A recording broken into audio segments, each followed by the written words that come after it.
That's always, you've got to celebrate that as well. You've got to. You know? It's that So your 100,000 did go in. And that person was saying, well, you were wrong because they all went in. I was like, yeah, but that's not going to happen every time. It's having that balanced view, isn't it? Because it's a roller coaster. Yeah. No matter how you look at it, it's a roller coaster. Business is a roller coaster. And when I talk to the people in our sales academy, it's about just try and stay as balanced as you can, because there's going to be great times and there's going to be real hard times. I was talking to someone yesterday in the team who's going through a really difficult month. And I said, in a month's time, you could be having a fantastic month, but you just, as long as you keep the daily behaviours the same and you still put in as much work and pressure upon yourself to be successful, eventually you will be, providing you're using the right conversations and everything else. Eventually you'll get there, but it is about a balance. And there are times, no matter how great a salesperson you are or how great a business is, it's going to drop off because for whatever reason. There will be times when it picks back up again. But really, longevity, I think, is about keeping that balance. Yeah, for sure. And yes, I mean, that's something I had to work on in my career. Like I said, I'm a bad loser. Do you think that comes with experience and age? Definitely. It comes from experience. It comes from making the transition from a salesperson to being a leader. Like, I think it's quite easy to be, like, because you're being selfish, right? It's quite easy to be a bad loser and, like, chuck the phone down and kick the door and stuff if you're just a salesperson. It's like, this is your own battle and turmoil. But when people look to you as a leader, when they look to you to set an example, you have to realize how you're perceived. And I think that's something I learned a lot. I've started off very young in my leadership career. From I joined the business when I was 21. I was a team leader, like a third most senior person in the business when I was like 23, right? So that was something, I think I was probably given those responsibilities, to be honest, probably a little bit too young in terms of the human being that I was. And I made lots of mistakes, but you learn from those mistakes. And one of the key things that I realized was that people do perceive what you're doing, that how you're acting, how you're reacting to things, how you're interacting with people. And if you're not doing it right, they will, one, lose respect for you, but secondly, they will do the same things. And secondly, that you are the mood. This is something I would say to people, like, when you go into like something I say in my kind of management training when I sit down with people is like, if you go into a room and you're the manager and nobody's in a good mood or passionate or enjoying their work, whose fault is it? And then I always say, is your fault, right? Because you obviously didn't go in and make them feel good, passionate, excited, up for it. Like, it's your job. You're the cheerleader. You're the one that makes them like, wow, I'm working for GCS. Wow, I'm working for Liverstone. It's brilliant. Do you know what I mean? It's your job to make it happen. So don't berate people. Like, berate yourself first, because you are the one that drives that enthusiasm, I think. Now, it's obviously important to have the right people around you, but that's one of my, like, management nuggets. Like, you control the vibe, you control the culture. Well, I think culture is set by leadership. There's no question about that, because I think you can't have subcultures of people and teams. You might within that individual team you have, but I think the ethos and the culture of the organisation is really set by the example leadership provide. I've only more understood that as I progress through my career and I've moved more into a leadership role. But certainly, I mean, Concur, they had a wonderful leadership, and that leadership was very much work hard, play hard. And there was almost an unlimited budget for if you're hitting your numbers of trips or this or lunches or winner's lunch. You're going to Hawaii or doing this, and there was just it was just a winning culture. And you could see that everyone was working hard because everyone wanted to win, but in the right way, in a collaborative way, and the managers were all bought into that. There's a lot of organisations that I've worked in where politics just get in the way, and I don't know how.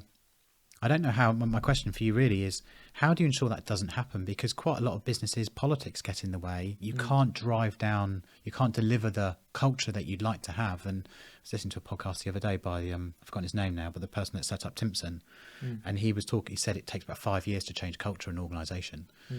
And he said they had their own Timpson culture, and then they acquired another business. And he said it took about 5 years to take the culture that they'd have in Timpson across to the other business. And he said it was nearly killed the whole business because it was just too much of a transition. Yeah. And they've got a really good culture. You know, like Timpson's, and Yeah. they're one of those shops that when you go into the Timpson shop, it's always the same.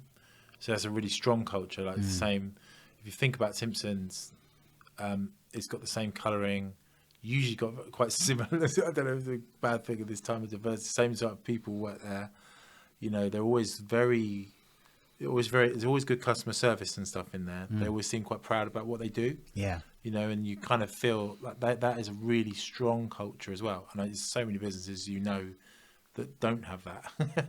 You know, so yeah, I definitely think, you know, so yeah, we drive forward the culture, and I think,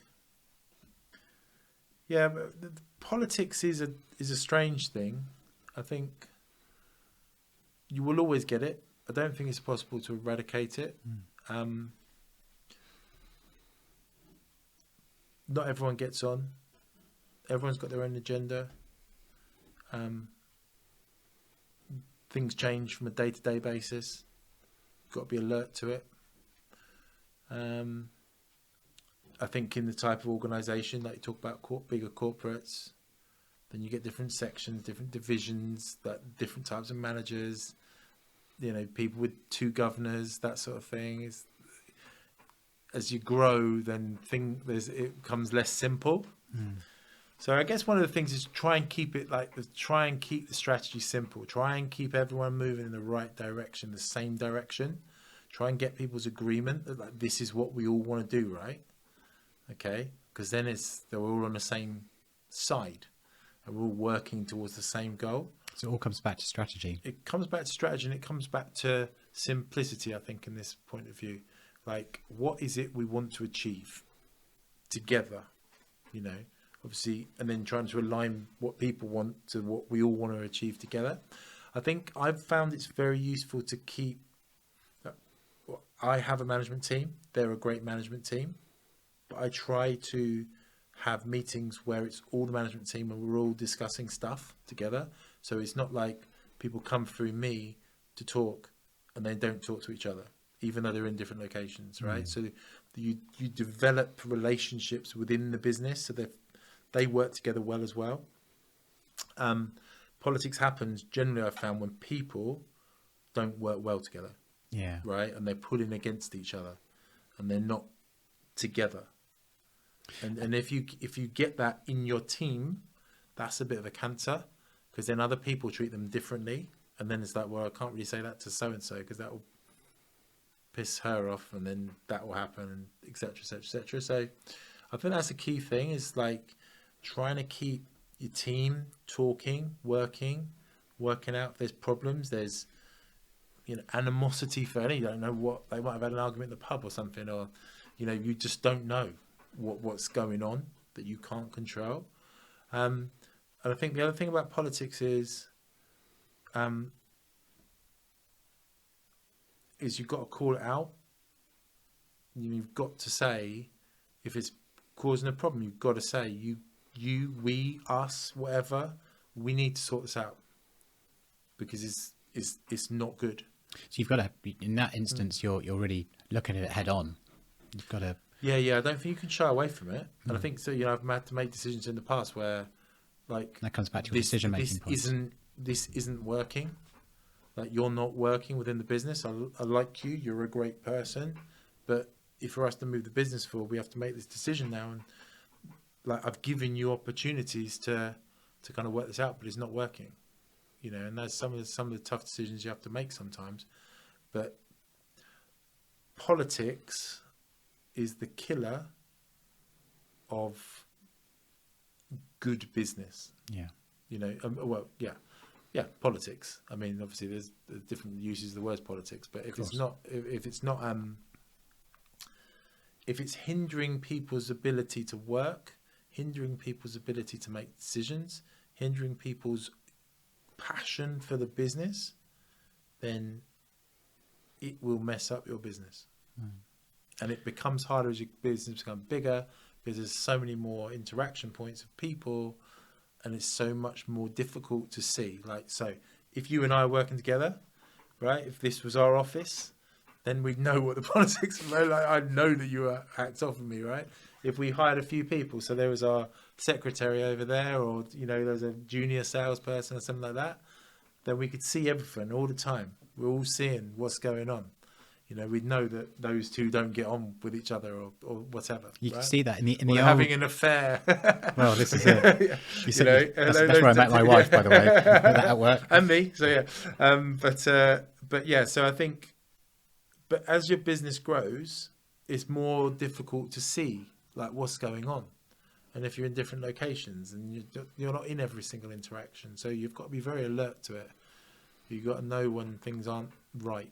Well, you've been very kind with your time, so thank you. But No problem. just the last, just for us to finish off, what does the future look like? And think about your role as a CEO of an organisation. What does the next period, the next transition for GCSS look like? Yeah, so I'm still very ambitious. I still don't think we've achieved, and I still feel like I haven't achieved anything. Okay. So I've still got that passion, that burning kind of, you know, I want to achieve more. For me, working within the engaged business is really interesting, because it's now I'm working within a corporate, and I'm getting the opportunities to work with other businesses as well. So to try and bring my ideas and my model and my strategy to other areas within the organisation, and hopefully help that to move forward. So, you know, I've got kind of GCS. I'm working with a business called Henlo now. We're doing kind of the startups within the business as well. So it's allowing me again to grow, which I, as you probably from talking to me, I really like. The future for the business and for recruitment, I think, is